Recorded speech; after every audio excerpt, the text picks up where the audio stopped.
This is the Shoutout Show. We are going to be talking about reaction videos pretty exclusively this week. That's all of the traffic that we've gotten for the shoutouts as far as like viewer mail is concerned, but otherwise we have some new followers as well to shout out. So yeah, before we get into that, we got to do the thing.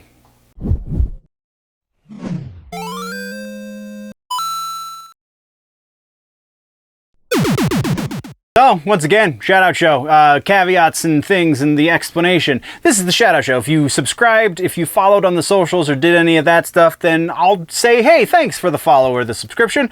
Or if you have interacted with any of the videos, you've commented and things, then that's the viewer mail portion. Or if, you know, somehow you've DM'd me or emailed or what have you, then yeah, that's what this is all about, viewer mail and shout outs. If I can see that you are doing the thing. Some people, most people, it would seem, have their stuff set to private, so I can't see your name when you have subscribed. I just see that number go up. So if you want to interact with the channel, by all means, leave a shout, or leave a comment rather, and I will shout you out and say thanks and do the stuff. So all of that being said, let's get into the stuff. So first up, we have just the plain old shout outs over on the main YouTube channel.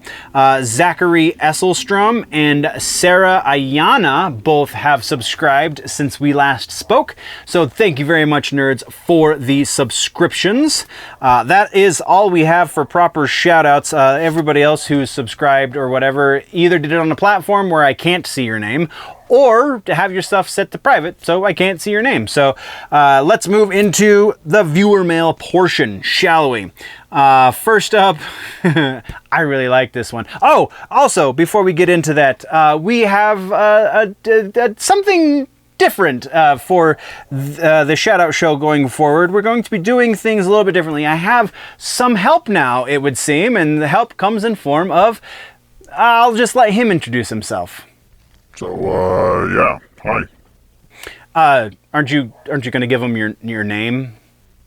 I'm Nerdagon. And then maybe a little bit about you. I'm a dragon. I don't know what else you're looking for. That's it? You're just a dragon? Like, don't you do things for fun? Well, yeah, sure. I like to hoard gold and eat sheep. I thought we were reading, like, news or something. Okay, sorry. I didn't realize you just want to get to work. That's yes, fine by me. So, so the way this is going to work is Nerdagon is going to be the voice of you, the person who left the comment, and then I will be able to respond to the comment as such. So, first up, we have a comment over on the reaction to the band Psychosexual. They did a song called Baby on Fire. We did a reaction to it. It's actually almost 2 years ago, I want to say, but this one is just so much fun. The person who left the comment goes by the name of Relentless Chaos, and Relentless Chaos says... Oh, okay. He says, wish version of Slaughter To Prevail. Yeah. Yes. Wish version of Slaughter To Prevail is a perfect way to describe Psychosexual. They have since changed their name, but it's still the same band, and they still make the same music, so, yep, okay.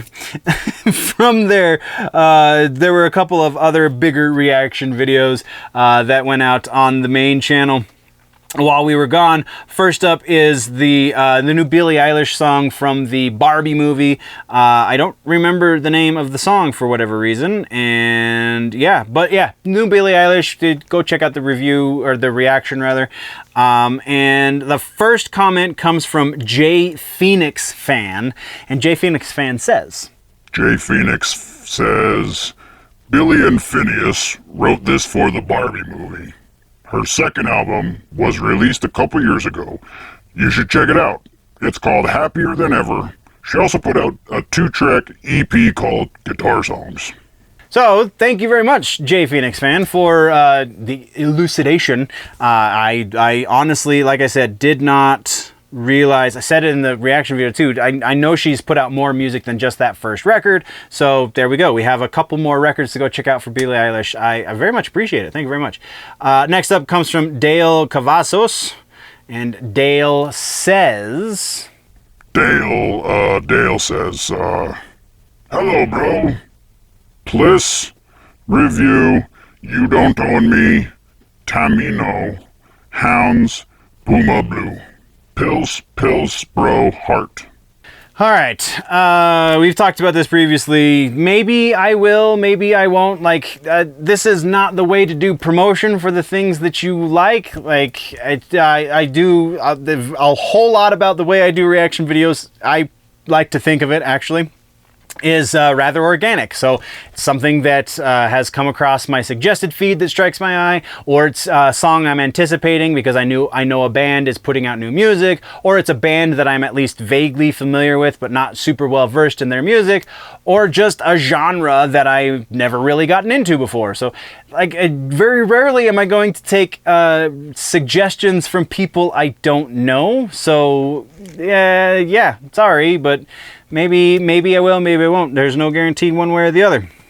All right, so next on this same video, we have Stinger Smith. Stinger Smith says, yeah, it's Stinger.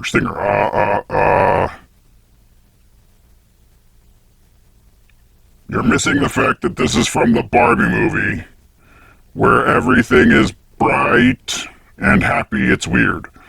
You don't feel that in the vocals, but I appreciate your reaction for sure. Thanks. So this is kind of a weird one, a little bit. It's weird, I promise. Yeah, so this one starts out a little hostile. It seems, I mean, it's text, so it's hard to judge the intent on text, but it's hard to judge the intent, but it seems that because you're missing the fact that it's from the Barbie movie where everything is bright and happy, it's weird. I didn't necessarily, I guess, put it together in the reaction that it was from the Barbie movie, though I do know that at this point, so I don't know, maybe that's unfair of me to expect you to realize that I've learned something about the song since the reaction, but whatever. So yeah, I mean, thank you for at least ending it in a nice way and appreciating my input, because usually people who come at me a little bit hostile like that keep the hostility. Maybe you weren't being hostile though. I don't know. Either way, I appreciate the response. It's Billie. I mean, I kind of already said everything in the video. I feel like her voice is better than what she's giving it in that song. So yeah, there's that. And then we have the other reaction that I put up while we were away was the new song from Till Lindeman from Rammstein. He did a guest spot on a song by a singer named Kovacs. The name of the song is Child of Sin. So it's a beautiful song, and the reaction was probably one of my least favorite reactions because there was so little to critique about the song and the production and so on and so forth. So I don't like to just sit there and not talk about the thing because that's not transformative in any way. So first comment comes from Molly, and Molly says, okay, Molly, she says, I think that Till will be fine. It will just take a while for things to go through legally. Kovacs and her lawyers are obviously confident that he's in the clear. They didn't have to release the video just now, after all. It's a great song and performance by both. Yeah, 100% agree. I mean, I said it in the video that I couldn't pick too much apart about that because, like, it was so well done. Her voice is so tormented and appropriate, and Till just is Till. Like, there was a lot about that song that was impactful, but it was hard to be critical of something that I enjoyed so much. I mean, I guess critical of something that I enjoyed so much that is in a genre that I'm not as well versed in as far as production goes. So yeah, I think they're both going to be fine, I guess, is probably the point of what you were trying to say in your comment. But yeah, absolutely a great song and performance by both of them. And let's move on, shall we? Next one comes from Ayanna Vasileva. I think might be how you say the name. I apologize if I'm mispronouncing your name, but Viana says, Viliana Vasileva, I think. I think she is an absolute queen to not back down and stand by Till releasing this song. So many like the label and publishers have dropped him with no solid proof of him doing all these. I choose to believe that Till is innocent until proven guilty. As well you should feel like Till is innocent until proven guilty. Like, it is a difficult world to be famous in these days. It's a difficult world to even just be in these days on certain levels. So I absolutely agree with you. I think that her putting out the video when she did, in the manner in which she did, she released a statement with it, that spoke just very, very highly of Till and the way that Till was interacting with her and the way he treats her and all this, and just spoke nothing but praise for Till. I think that was highly appropriate, and I think that she is absolutely awesome for doing that. So yeah, I totally agree with you.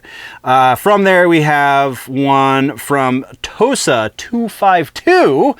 Tosa says, "That was an interesting and informative reaction. Thank you for it." I really like these kind of comments. I gotta admit, it makes me feel good when somebody gets something from my interpretation of a piece of music that they theoretically really like without my interpretation. So I really appreciate it when people appreciate that input. So thank you very much. I don't know what else to say about that. Let's move on. Next one comes from Weld, I think would be how that name is said. And Weld says, Weldy says, "It can't be a PR thing. Rammstein is in the EU stadium tour since a few months. And during the stadium tour, the whole topic was born and raised. So this song must have been made at least some time ago." I think he means months. I think that's what that was. Yes, I commented back to this person in the comment section, so we've gone back and forth once or twice.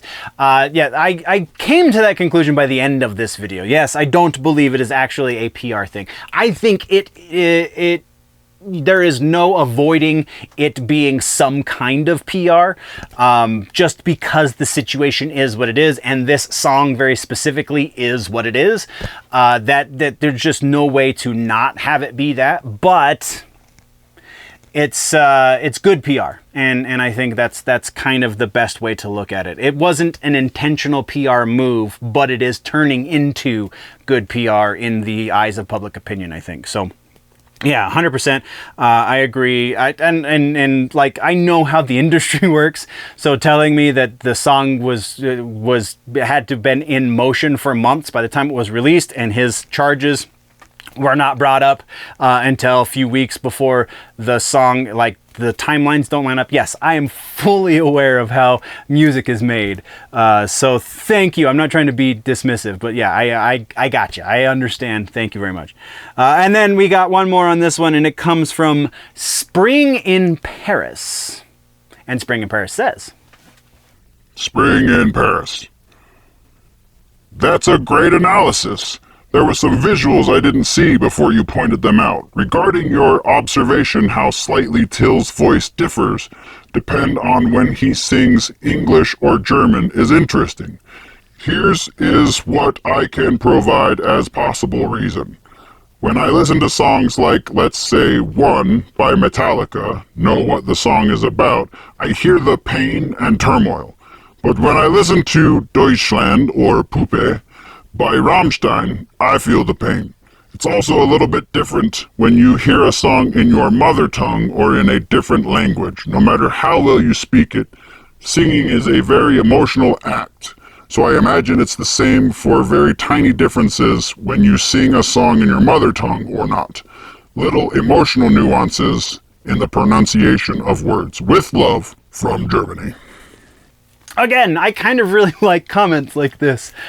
You just like it because it's all about you. Yes, I know. It's praising me when they should be praising the song. I get it. I really like comments like this, though, regardless of the dragon. This also is kind of the what I'm trying to do with any of the stuff that I put out here on either of the channels is create a conversation, which is what Spring in Paris is doing for me right here, because I hadn't really thought about the emotive elements of it. I was thinking strictly mechanical, because my experience in kitchens, especially in the area in which I work, there are a lot of native Spanish speakers who have come up from Mexico or places in Central America. And a lot of times native Spanish speakers, when they're speaking Spanish from Central America Spanish, when they're speaking their native tongue, they have a little bit of a higher pitch to their voice, and then when they speak in English, it pitches down a little bit. So because of that experience, I kind of assumed that was mechanical as well. So just the mechanics of using your voice to make different sounds for different languages tends to change things, and so I assumed that was the opposite was true for Till with his German versus his English. Was his German was more natural, so he could let his vocal folds kind of relax a little bit more, which drops the tone. But when he speaks English, he's not as familiar with it, so the mechanics of it, he has to force a little bit more, so it kind of raises the tone a little bit. So the emotive element of that, I didn't really take into consideration. So that's really cool that is a different look on the thing that I was already trying to analyze to shit anyway. So that's awesome. I really like that. I mean, and it very possibly is a little bit of both. So we both could be right in this situation. I really like that. Yeah, so we have one more video that got some interaction this week. It was over on the second channel. It was it's I think the channel you're watching this on right now. Second channel is the clips and the shorter bits. This is from the Greta Van Fleet one, which again, I think we're going to turn this into a verboten video just because at this point, everybody's repeating themselves. But we'll do this one last one. This comes from a person named Wyatt Marsh. Wyatt says,